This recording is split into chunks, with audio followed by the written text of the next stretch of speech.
नमस्कार दोस्तों, स्वागत है आपका हमारे चैनल कंपटीशन बंसल बाबा में। आज डिक्टेशन नंबर 67 हम देने जा रहे हैं, लेकिन उससे पहले कल के टेस्ट के लिए बहुत महत्वपूर्ण बात सभी को सुनना बहुत ज़रूरी है, नहीं तो आपको कन्फ्यूजन हो जाएगा।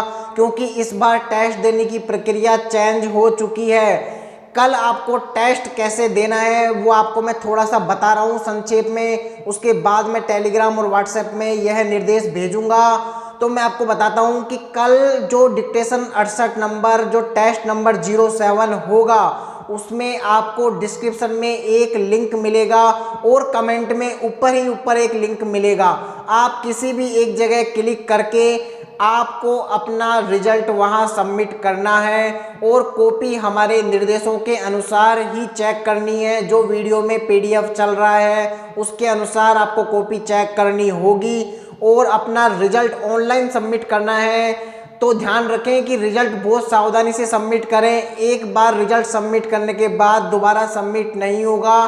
तो जो लिंक आपको मिलेगा उसका यह आपको अच्छी तरह ध्यान रखना है कि आप पहले अपनी गलतियां आराम से एक एक करके चेक कर लें, उसके बाद ही रिजल्ट सबमिट करें। और जिसकी 10 से कम गलती होगी वो हमें अपनी कॉपी व्हाट्सएप और टेलीग्राम पर सेंड कर सकते हैं। उसके बाद ही उसकी कॉपी वेरीफाई की जाएगी। और ऐसा ही नहीं, 10 से ज़्यादा गलती वाले भी अपनी कॉपी सेंड कर सकते हैं, लेकिन हमसे पूछकर उन्हें सेंड करना होगा। बिना पूछे कोई भी कॉपी सेंड नहीं करेगा, केवल 10 से कम गलती वाले कॉपी सेंड करेंगे। उसके बाद में यदि हमारी टीम को लगेगा कि यदि किसी की 11, 12, 13 या 14 जितनी भी गलती होगी उसकी कॉपी हमारे द्वारा वेरिफिकेशन के लिए मंगाई जा सकती है। और अगर किसी भी प्रकार की ऑनलाइन सबमिट रिजल्ट में और कॉपी हमने जो चेक करी है उसमें कोई परिवर्तन पाया गया, ज़्यादा डिफरेंस आया, तो अगले टेस्ट के लिए उसको प्रतिबंधित किया जा सकता है। तो कृपया करके सावधानी पूर्वक यह काम कीजिए और कल की डिक्टेशन नंबर 6807 टेस्ट जो होने वाला है उसके लिए तैयार रहें। डिस्क्रिप्शन में लिंक होगा, वहां क्लिक कर देना और अपना ऑनलाइन सबमिट रिजल्ट करना है। और अभी मैं थोड़ी देर बाद में टेलीग्राम और व्हाट्सएप में निर्देश भेज दूंगा, वहां आप आराम से कॉपी चेक करने का तरीका और रिजल्ट सबमिट करने का तरीका देख सकते हो। तो चलिए आज की डिक्टेशन नंबर 67 बिल्कुल कोर्ट एग्जाम जैसा स्टार्ट करते हैं।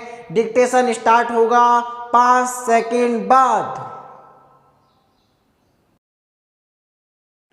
भूमंडलीकरण, उदारीकरण, उन्नत प्रौद्योगिकी एवं सूचना तकनीक के बढ़ते इस युग में सबसे बड़ा खतरा भाषा, साहित्य और संस्कृति के लिए पैदा हुआ है। विराम। भारत सदैव से विभिन्नताओं का देश रहा है। विराम। यहाँ के बारे में कहा जाता है कि यहाँ हर कोस पर पानी और हर 4 कोस पर वाणी यानी भाषा बदल जाती है। विराम। पर लगता है कि यह मुहावरा कुछ दिनों में पुराना पड़ जाएगा। विराम। वस्तुतः भारत में बोली जाने वाली सैकड़ों भाषाओं में से बहुत तो खत्म होने के कगार पर है। विराम। लेकिन इससे भी ज़्यादा चिंताजनक पहलू यह है कि बोलियों का पूरा संसार ही निपटता जा रहा है। विराम। दुनिया में बोली जाने वाली 6,900 भाषाओं में से 2500 का अस्तित्व खतरे में है। विराम। वस्तुतः आज सवाल सिर्फ किसी भाषा के खत्म होने का ही नहीं है, बल्कि इसी के साथ उस समुदाय और उससे जुड़ी कई तरह की सांस्कृतिक विरासत के नष्ट होने का एहसास भी होता है। विराम। इन भाषाओं का इतिहास हजारों वर्ष पुराना है। विराम। इनमें से कुछेक तो कभी समृद्ध और शिष्ट साहित्य का विपुल भंडार मानी जाती थी। विराम। कुछेक देशों ने इस खतरे को भांपते हुए कदम भी उठाए हैं। नतीजन ब्रिटेन की भाषा कार्निश को पहले खत्म हुआ मान लिया गया था, लेकिन अब इन्हें फिर से बोला जाने लगा है। विराम। भाषा विशेषज्ञों का कहना है कि भाषाएं किसी भी संस्कृति का आईना होती हैं। विराम। इस तरफ सभी देशों को ध्यान देने की जरूरत है, अन्यथा दुनिया अपनी सभ्यता, संस्कृति व समृद्ध विरासत को यूं ही खोती रहेगी। विराम। पैरा। यदि अतीत में झांक कर देखें तो पता चलता है कि यूरोप, अमेरिका आदि देशों में भौतिक विज्ञान के क्षेत्र में तीव्र प्रगति हुई। विराम। विभिन्न वैज्ञानिक आविष्कारों के बदौलत चिकित्सा, व्यापार, परिवहन, शिक्षा इत्यादि क्षेत्रों में काफ़ी प्रगति हुई। विराम। इस प्रगति के कारण पाश्चात्य देशों का विश्व के सभी देशों के ऊपर काफ़ी प्रभुत्व स्थापित हुआ। विराम।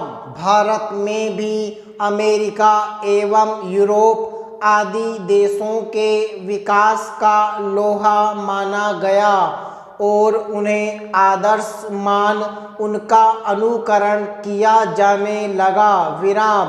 भारत में इन देशों की बढ़ती प्रतिष्ठा के कारण पाश्चात्य सभ्यता और संस्कृति को अपनाने की एक होड़ सी पैदा हो गई। विराम।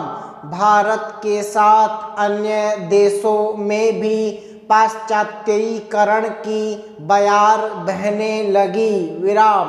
इसके साथ ही विकसित हुए प्रत्येक प्रचलन एवं खोजों को भी पाश्चात्यीकरण का रूप माना जाने लगा। विराम।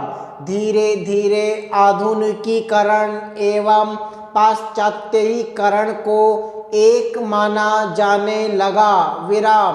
मनुष्य जब परंपरागत विचारों, कार्यों, पद्धतियों और जीवन शैली को प्रभावी, समयानुसार एवं अर्थपूर्ण बनाने के लिए जब उसमें नए नए विचारों, सोच एवं तकनीक का समावेशन करता है तो यह प्रक्रिया आधुनिकीकरण का रूप लेती है। विराम।